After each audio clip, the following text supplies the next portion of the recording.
Hello बच्चों, now we will study about article of association. ये क्या है हमारा इनकॉर्पोरेशन ऑफ कंपनीज में जो डॉक्यूमेंट्स हमें लगते हैं उनका एक सेकंड पार्ट है। पहला हम मेमोरेंडम ऑफ एसोसिएशन पढ़ चुके हैं, दूसरा ये हमारा आर्टिकल ऑफ एसोसिएशन है। So what do you mean by article of association? Article of association are the rules regarding internal management of a company are set out in a document named as an article of association to determine the rights and duties of the employees of the company. It contains the rules regarding the issue of shares, their transfer, etc. They also down the rules for conducting the meeting of the company. अर्थात article of association एक ऐसा document है जिसके अंदर सारे rules regulations लिखे हुए होते हैं, उसका कंपनी का मैनेजमेंट के बारे में लिखा हुआ होता है और उसे हमने क्या नाम दिया हुआ है? आर्टिकल ऑफ एसोसिएशन के नाम से किसी भी जगह पर प्रेजेंट करते हैं। वहाँ पर हम आर्टिकल ऑफ एसोसिएशन के अंदर हम रूल्स और रेगुलेशंस के साथ साथ जो एम्प्लॉयज़ की राइट्स हैं, ड्यूटीज़ हैं, उनको भी डिटरमाइन करते हैं और साथ ही साथ जो इशू हुए हैं शेयर्स उनके रिगार्डिंग रूल्स कौन से होंगे, कौन से शेयर्स ट्रांसफ़र हो जाएंगे, इनके बारे में भी लिखा हुआ हो सकता है।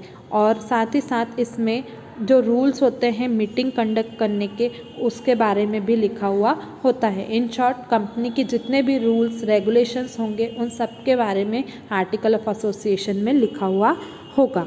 What are the contents of the article of association? So first point, exclusion wholly or in part of table F, अर्थात टेबल F के बारे में या होली एक्सक्लूजन होने के बारे में, या मतलब टेबल के बारे में पार्टली लिखा होगा, छोटा छोटा लिखा होगा, या पूरी तरह से डिटेल में भी लिखा हुआ हो सकता है। ये सब चीज़ कहाँ पर होगी? आर्टिकल ऑफ एसोसिएशन में लिखी हुई होगी। एडॉप्शन ऑफ प्रिलिमिनरी कॉन्टेक्स्ट, जहाँ से हमने कॉन्टेक्स्ट को अडॉप्ट किया है उसके बारे में लिखा होगा। Number and value of shares, हमने कैपिटल को कितने पार्ट में शेयर्स में डिवाइड किए, उनकी वैल्यू क्या है, ये सब चीज़ लिखी होगी। जितने हमने प्रेफरेंस शेयर्स को इशू किया है उसके बारे में लिखा हुआ होगा। जितने शेयर्स हमने इशू किए उसमें से हमने कितने शेयर्स अलॉट किए हैं, इसके बारे में हमें आर्टिकल ऑफ एसोसिएशन में बताना होगा।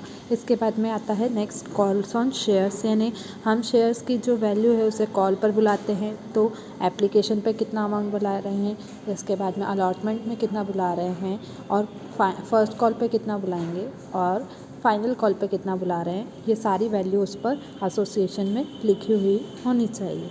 नेक्स्ट है लाई ऑन शेयर्स, यानी ऐसे कितने शेयर्स हैं जिनका कॉल पर बुलाने पर भी, रिमाइंडर कॉल करने के बाद भी वो नहीं आते हैं। Next is transfer and transmissions of shares, यानी जो शेयर्स ट्रांसफ़र हो सकते हैं उनमें से जो इशू हुए हैं वो शेयर्स में से कितने शेयर्स हैं जो ट्रांसफ़र हो गए हैं, इन सब डिटेल में आर्टिकल ऑफ एसोसिएशन में लिखा हुआ होना चाहिए। नेक्स्ट इज नॉमिनेशन, उन शेयर्स के नॉमिनेशन कौन है इसके बारे में भी शेयर्स में लिखा होगा। फॉरफिटेड शेयर्स, यानी हमने बार बार कॉल पर बुलाने के बाद भी अगर पर्सन्स कॉल पर जो है शेयर्स का वैल्यू पे करके नहीं जाते हैं तो हम क्या करते हैं, शेयर्स को उनसे वापस ले लेते हैं। तो फॉरफिटेड शेयर्स कितने हैं उसके बारे में आर्टिकल ऑफ एसोसिएशन में लिखा होगा। अल्ट्रेशन ऑफ कैपिटल, यानी कैपिटल को शेयर्स में कितनी कैपिटल को शेयर्स में कन्वर्ट किए, इसके बारे में भी लिखा होगा। नेक्स्ट बाय बैक, फिर से हमने उसको कितने में परचेज़ किया, जो शेयर्स हमने इशू किए थे उसे हमने वापस कर दिए हैं, ले लिए हैं, तो उसके बदले में कितने हमारे वापस खरीदे गए, यानी हमने फिर से कितने इशू किए, इस बारे में आर्टिकल ऑफ एसोसिएशन में लिखा होगा। शेयर सर्टिफिकेट, सारे शेयर्स के सर्टिफिकेट्स लिखे हुए होंगे। डीमैटेरियलाइजेशन, अर्थात डीमैटेरियलाइजेशन के बारे में भी आर्टिकल ऑफ एसोसिएशन में लिखा हुआ होगा। Next is conversion of shares into stock, अर्थात जितना शेयर्स हमने स्टॉक में कन्वर्ट किया है उसके बारे में लिखा होगा, और जितना शेयर्स जो हमने नहीं किया है उसके बारे में भी लिखा हुआ होगा।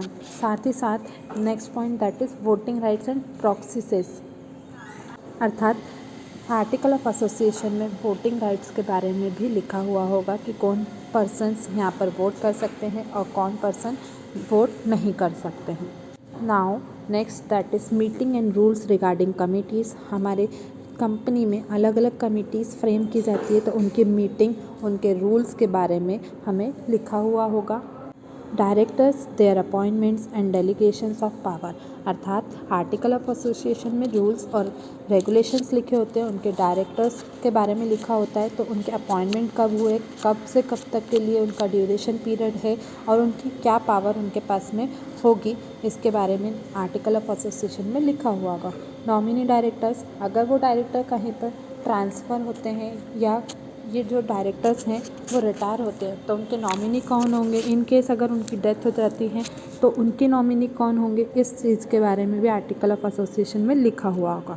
Issue of debenture and stock, debentures के बारे में कितना हमने कंपनी से डिबेंचर इशू किया है और उसका स्टॉक कितना है, ये सब चीज़ें उसमें लिखी हुई होगी।